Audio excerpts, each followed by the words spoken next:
Hi అండి, నేను మీ Shilpa Vinay. Welcome to Vincy kitchen.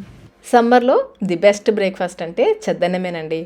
Idli, dosa, upma ఇలాంటి టిఫిన్స్ కాకుండా సమ్మర్లో ఈ చద్దన్నం తిన్నారంటే కడుపులో హాయిగా ఉంటుంది.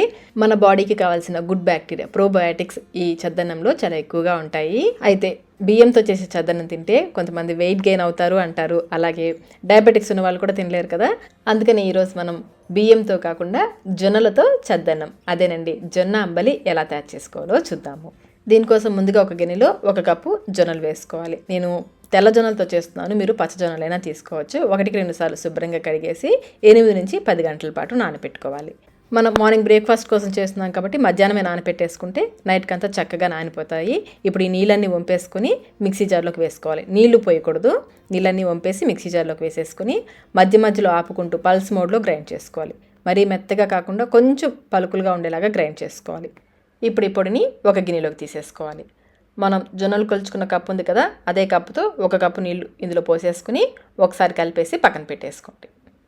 ఇలా నీళ్లు కలపడం వల్ల మనం ఉడికించినప్పుడు ఉండకట్టకుండా ఉంటుంది. ఇప్పుడు స్టవ్ పైన అడుగు మందకల గిన్నె పెట్టేసుకుని 4 కప్పుల నీళ్లు పోసుకోవాలి. జొన్నలు కొలుచుకున్న కప్పుతోని 4 కప్పుల నీళ్లు పోసేసి మూత పెట్టి నీళ్ళని మరిగించుకోవాలి. నీళ్ళు ఇలా మరుగుతున్నప్పుడు ఫ్లేమ్ని లోలో పెట్టేసుకుని మనం కలిపి పెట్టుకున్న జొన్న పిండి ఉంది కదా, ఒకసారి కలిపేసి దీంట్లోకి వేసేసుకోవాలి. ఫాస్ట్గా వేసేసుకుని వేసిన వెంటనే కలిపేసుకోవాలి, లేదంటే ఉండకట్టేస్తుంది. కలిపేటప్పుడు ఫ్లేమ్ని మీడియంలోకి పెట్టేసుకుని ఇది చూడండి ఈ విధంగా కొంచెం చిక్కబడేంత వరకు కలుపుకుంటూ ఉడికించుకోవాలి. ఇలా చిక్కబడిన తర్వాత ఫ్లేమ్ని లోలో పెట్టేసి మూత పెట్టేసి ఉడికించుకోవాలి. మాడిపోకుండా అడుగు పట్టుకోకుండా మధ్య మధ్యలో కలుపుకుంటూ ఉండాలి. ఈ జొన్న పిండిని వీలైనంత తక్కువ మంట మీద ఉడికించుకోవాలి. చక్కగా సాఫ్ట్గా ఉడుకుతుంది. మధ్య మధ్యలో కలుపుకుంటూ మూత పెట్టేసి లో ఫ్లేమ్లోనే ఉడికించుకోవాలి. ఇది ఉడకడానికి ఒక 15 మినిట్స్ వరకు టైం పడుతుంది. చూడండి కన్సిస్టెన్సీ ఈ విధంగా వచ్చేంత వరకు ఉడికించుకోవాలి. మరి దగ్గరగా ఉడికించేయద్దు, ఆరాక మరి కొంచెం గట్టిగా అయిపోతుంది. ఉడికిందో లేదో ఒకసారి చెక్ చేసుకోండి. మీకు ఉడకలేదు అనిపిస్తే మరి కొంచెం సేపు ఉడికించుకోవచ్చు. నాకైతే చక్కగా ఉడికిపోయింది. ఇప్పుడు స్టవ్ ఆఫ్ చేసేసుకుని మూత పెట్టేసుకుని 8 నుంచి 10 గంటల పాటు లేదా రాత్రంతా పులియనివ్వాలి.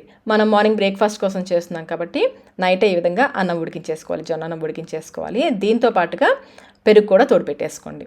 1/2 లీటర్ వరకు పాలు కాసేసి గోరువెచ్చగా అయిన తర్వాత 1 స్పూన్ పెరుగు వేసేసి పెరుగు కూడా తోడు పెట్టేసుకోండి. ఇది ఉడికించినప్పుడే పెరుగు కూడా తోడు పెట్టేసుకుంటే మార్నింగ్ అంతా కూడా చక్కగా పెరుగు రెడీ అయిపోతుంది.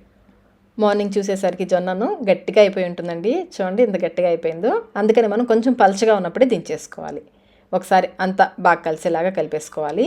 ఈ విధంగా నైట్ ఉడికించేసి మార్నింగ్ తినడం వల్ల మన బాడీకి కావాల్సిన గుడ్ బ్యాక్టీరియా ఇందులో డెవలప్ అవుతుంది. ఇలా కలిపేసుకుని మనం నైట్ తోడు పెట్టిన పెరుగు ఉంది కదా, అందులో చాలా కొంచెం నీళ్ళు పోసి ఎక్కడా కూడా గడ్డలు లేకుండా బాగా చిలకాలి. అలా చిలికిన చిక్కటి మజ్జిగ ఇందులో వేసేసుకొని కలుపుకోవాలి. కొంచెం కొంచెం వేసుకుంటూ కలుపుకోండి. మీకు అన్నం కొంచెం గట్టిగా కావాలనుకుంటే చిక్కగా మజ్జిగ చేసుకోండి, లేదు పల్చగా కావాలనుకుంటే మజ్జిగని కొంచెం పల్చగా చేసుకోవచ్చు. అలాగే ఇందులో వేసే పెరుగు మీరు కావాలంటే ఎక్కువైనా వేసుకోవచ్చు, కొంచెం తక్కువ పెరుగు కావాలంటే తక్కువ పెరుగు వేసుకొని కొంచెం నీళ్ళు పోసైనా కలుపుకోవచ్చు. ఈ విధంగా ఎక్కడ కూడా ఉండలు లేకుండా బాగా కలిపేసుకుని ఒక మీడియం సైజ్ ఉల్లిపాయ అలాగే 2 పచ్చిమిర్చిని సన్నగా తరిగి వేసేసుకోండి. ఇంకా మీరు కావాలంటే కొంచెం సాల్ట్ కూడా వేసుకోవచ్చు. మేమైతే సాల్ట్ వేసుకోకుండానే తింటాము.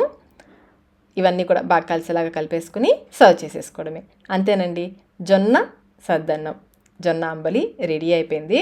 జొన్నలు అందుబాటులో లేని వాళ్ళు జొన్న పిండితో కూడా ఈ జొన్న అంబలి చేసుకోవచ్చు. ఆల్రెడీ మన ఛానల్లో ఉందండి రెసిపీ, లింక్ నేను డిస్క్రిప్షన్ బాక్స్లో ఉంచుతాను, ఒకసారి చూడండి. చాలామంది ట్రై చేసి మంచి ఫీడ్బ్యాక్ కూడా ఇచ్చారు. అంబల్ని జొన్నలతోనే కాదండి, సేమ్ ఇదే ప్రాసెస్తో కొర్రలు, ఊదలు, అరికెలు వీటితో కూడా చేసుకోవచ్చు. దేంతో చేసుకున్నా కానీ టేస్ట్ చాలా బాగుంటుంది. 100 రోగాల్ని నయం చేసే శక్తి ఈ అంబల్లో ఉంటుంది. మరి ఇంకెందుకు ఆలస్యం, మీరు కూడా ట్రై చేసి మీకు టేస్ట్ ఎలా అనిపించిందో మాకు కమెంట్ రూపంలో తెలియచేయండి. వీడియో నచ్చినట్లయితే లైక్ చేయండి, మీ ఫ్రెండ్స్కి ఫ్యామిలీ మెంబర్స్కి షేర్ చేయండి. మన ఛానల్ని ఫస్ట్ టైం చూస్తున్నట్లయితే సబ్స్క్రైబ్ కూడా చేసుకోండి. Thank you.